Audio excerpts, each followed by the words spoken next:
کلام مقدس پرانے عہد نامہ میں سے دانیل نبی کی کتاب، اس کا 10واں باب، دریائے دجلہ کے کنارے دانیل کی رویا۔ شاہ فارس خورس کے 3 سال میں دانیل پر، جس کا نام بیلشزر رکھا گیا تھا، ایک بات ظاہر کی گئی، اور وہ بات سچ اور بڑی لشکرکشی کی تھی، اور اس نے اس بات پر غور کیا اور اس رویا کا بھید سمجھا۔ میں دانیل ان دنوں میں 3 ہفتوں تک ماتم کرتا رہا، نہ میں نے لذیذ کھانا کھایا، نہ گوشت، اور میں نے میرے منہ میں دخل پایا، اور نہ میں نے تیل ملا، جب تک کہ پورے 3 ہفتے گزر نہ گئے۔ اور پہلے مہینے کی 24ویں تاریخ کو، جب میں بڑے دریا یعنی دریائے دجلہ کے کنارہ پر تھا، میں نے آنکھ اٹھا کر نظر کی، اور کیا دیکھتا ہوں کہ ایک شخص کتانی پیراہن پہنے اور اوفاس کے خالص سونے کا پٹکا کمر پر باندھے کھڑا ہے۔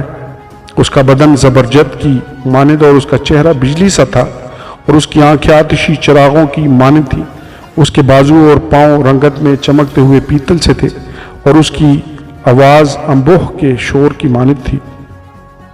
میں دانیل ہی نے یہ رویا دیکھی، کیونکہ میرے ساتھیوں نے رویا نہ دیکھی، لیکن ان پر بڑی کپ کپی طاری ہوئی، اور وہ اپنے آپ کو چھپانے کو بھاگ گئے۔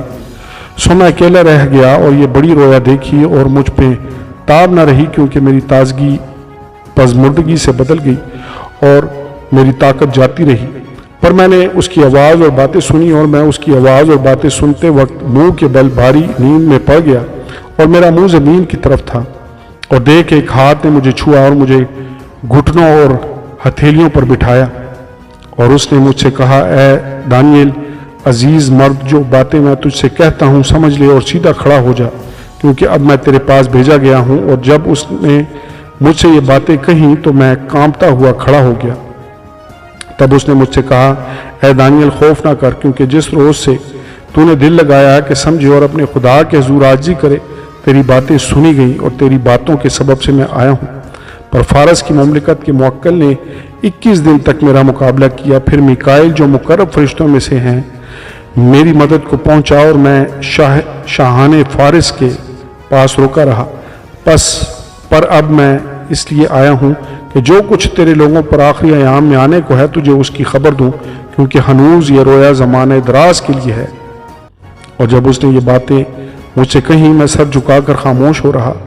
تب کسی نے، جو آدمزاد کی مانند تھا، میرے ہونٹوں کو چھوا، اور میں نے منہ کھولا، اور جو میرے سامنے کھڑا تھا اس سے کہا، اے خداوند، اس رویا کے سبب سے مجھ پر غم کا ہجوم ہے، اور میں ناتوان ہوں۔ پس یہ خادم اپنے خداوند سے کیوں کر ہم کلام ہو سکتا ہے؟ پس میں بالکل بے تاب و بے دم ہو گیا۔ تب ایک اور نے، جس کی صورت آدمی کی سی تھی، آ کر مجھے چھوا اور مجھ کو تقویت دی، اور اس نے کہا، اے عزیز مرد، خوف نہ کر، تیری سلامتی ہو، مضبوط و توانا ہو۔ اور جب اس نے مجھ سے یہ کہا تو میں نے توانائی پائی، اور کہا، اے میرے خداوند فرما، کیونکہ تو ہی نے مجھے قوت بخشی ہے۔ تب اس نے کہا، کیا تو جانتا ہے کہ میں تیرے پاس کس لیے آیا ہوں؟ اور اب میں فارس کے موکل سے لڑنے کو واپس جاتا ہوں، اور میرے جاتے ہی یونان کا موکل آئے گا۔ لیکن جو کچھ سچائی کی کتاب میں لکھا ہے تجھے بتاتا ہوں، اور تمہارے موکل میکائیل کے سوا اس میں میرا کوئی مددگار نہیں ہے۔ آمین اور آمین۔